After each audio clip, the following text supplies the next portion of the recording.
morning, students. So now we are going to talk about flames. But before discussing this topic, I hope you all have done your test very well without cheating, and you can see your marks, your answer sheet soon. Okay. So what exactly a flame is? So it is a hot glowing ignite gas during combustion. Now, when the process of combustion happens, when the combustible substance react with oxygen, it releases a lot of heat and light. It releases in the form of flame. Okay. So this flame is also different from one object to another. If you talk about a candle, okay, if you look at the flame of the candle, it looks some little bit yellowish from inside and then orange color from in this side. Okay, and the yellowish part, it is all gas. Okay, it is the ignited gas which comes visible during combustion. That is a hot flame. Now, if you look at the flame of different object, like of a candle flame or a LPG flame or even the Bunsen burner flame, all of them are quite different from each other. So if you look at the Bunsen burner flame, it looks bluish in color. It is yellowish in color, and when stove LPG flame, it again there also you see the flame is blue in color. Okay, so the type of or the structure of flame, the color of the flame, it varies from one object to another. Now the question is, do all substances produce flame during burning? Now we know that a combustion doesn't happen for all the substances, but it happens for all the combustible substances. Now is it necessary that all the combustible substances they produce flame when they undergo the process of combustion? Let us take two examples. The first example is of candle. When you light the candle with the matchstick, it catches fire and you see flame. Okay. When do you see flame? During combustion. That means candle produce flame during burning. Okay. Now let us take in another example of say charcoal. Okay. So what is charcoal? Charcoal is a object which obtained by the heating wood. Okay. In absence of oxygen. Okay. So when you heat wood, you get charcoal. So charcoal is also act as a fuel. Now when you burn charcoal, what happens? Do you see flames?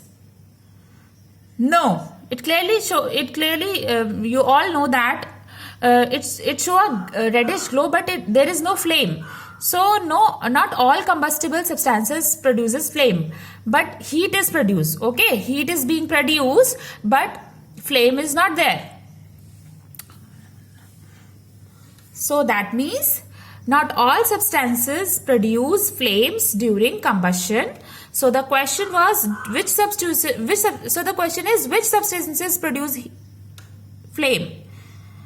So what do we mean by this? That means those substances which it get converted into vapors during burning, only they produce flames. Okay. Now if it in candle also, the wax is getting vaporized, burn, wax. Have you ever observed candle? When candle is burning, the wax is actually being melting. Okay. So that means the wax is melts and actually getting converted into heat. Converted into vapors, and that is flame. So vapor is only being visible as a flame. No, and in charcoal, no vaporization is take place. No part of the substance is getting converted into vapor, and since there is no flames. So not only candle, let us take another example also. So if you take the example of gas burner, okay. So there also what is it that is getting converted into vapor? It is the LPG. LPG gas which is stored inside the cylinders. it is stored in the liquid form, okay, and it is then changed into vaporized form. LPG takes heat from the surrounding and naturally changes into a gaseous state. Okay, so in order to vaporize it, what do we need? We need a matchstick and a burner. Okay, and that's the liquid LPGs now get vaporized, and due to the formation of these vapors, we see the flame. Okay, that is why you would have observed that if your gas or burner is left, in that case, sorry, if it is wet, so even if you bring a matchstick near its area, the burner does not catch fire because water is there. Water will blow off its ignition temperature, and therefore it does not allow the burner to catch fire. Okay, so even if you talk about the Bunsen burner, or there also, if you have a Bunsen burner in your chemistry lab, have you seen a Bunsen burner? If you haven't seen, I will show you how it is. It is like this burner.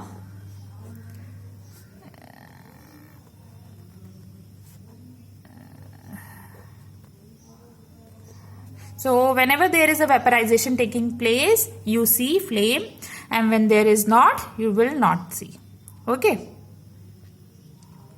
And you know, combustion is always accompanied by flame. So let us look at the structure of flame. So if you closely observe a flame of a candle, you would see that it is not a one layer structure. This is yellowish.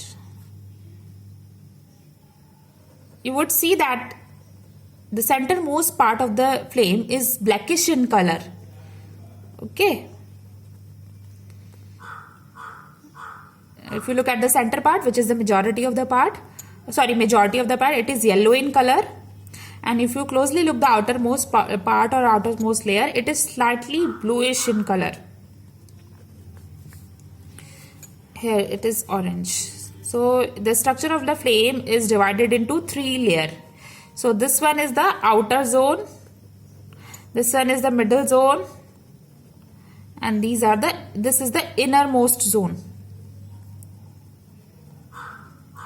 So all you need to do is take a copper wire, just put that wire in such a way that this part of the wire in the middle zone, and like this part of the wire in the middle zone, and this part is outer zone, and you are holding the wire, and observe what actually happens, and you will see that only this part of the wire maximum hot. So this part become red hot. That proves that this portion of the flame is hottest because inside it was not that hot. But this part was the most hot.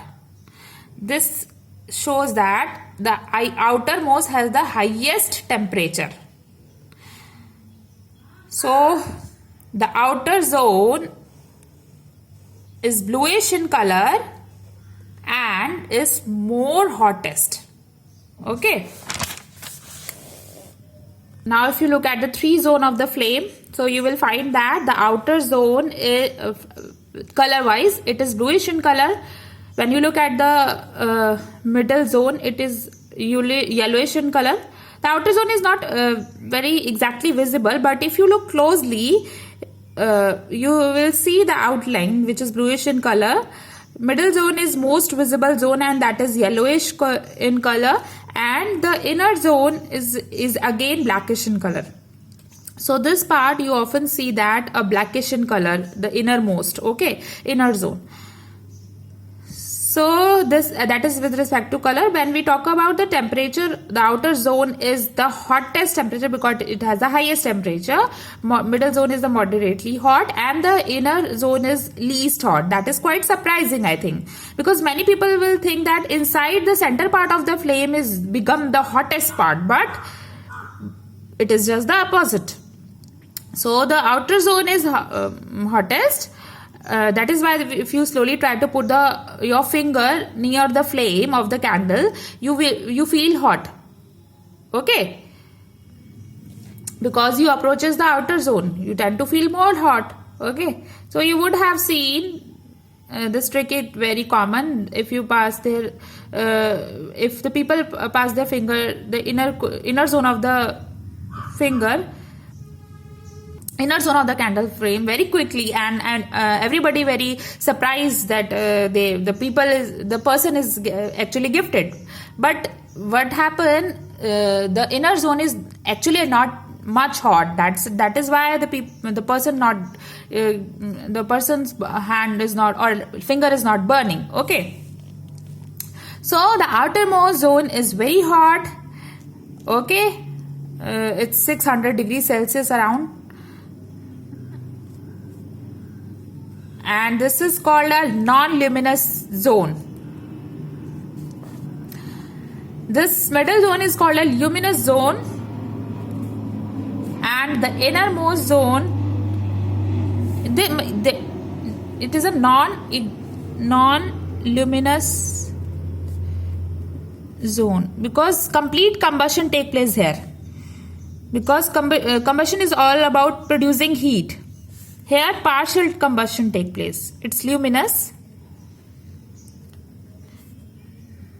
Since the partial combustion, it is moderately hot.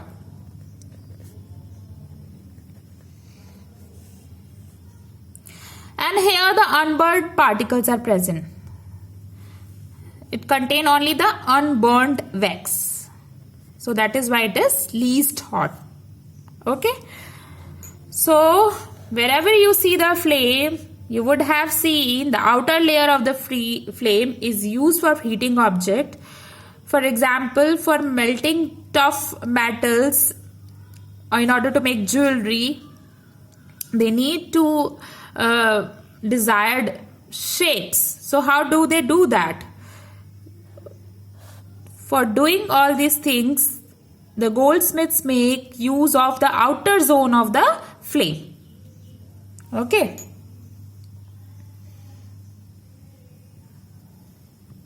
So now I will just telling you about the magic which many people can do when we feel like, oh wow, he can do this or she can do this. But please do not try this with yourself. Okay, but in case if you see somebody doing like this, then you should know what happens. Okay, so what they do is they take finger and they move their finger very fast through the flame. Okay, means their finger moves to and fro through this flame. How can somebody can actually pass his finger or her finger through this flame? So this become possible only when the movement is done very fast. Okay, but because in that case the finger is not exposed to the outer layer for a long time, so the skin not get enough time to not get exposed to the outer layer. So as a result, the person not getting hurt. That's the one thing. However, when somebody does that to impress somebody through a flame by passing their finger through a flame, the main trick behind this is that it needs to be done really fast. Okay, it needs to be done really fast, because then it do not get exposure to the outer layer.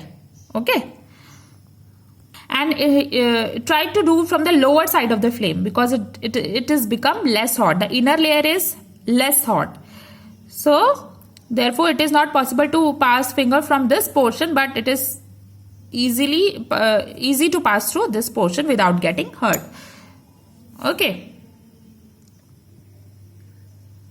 so the reason behind this is inner layer is less hot and exposure of finger to the outer hot layer is for very short duration.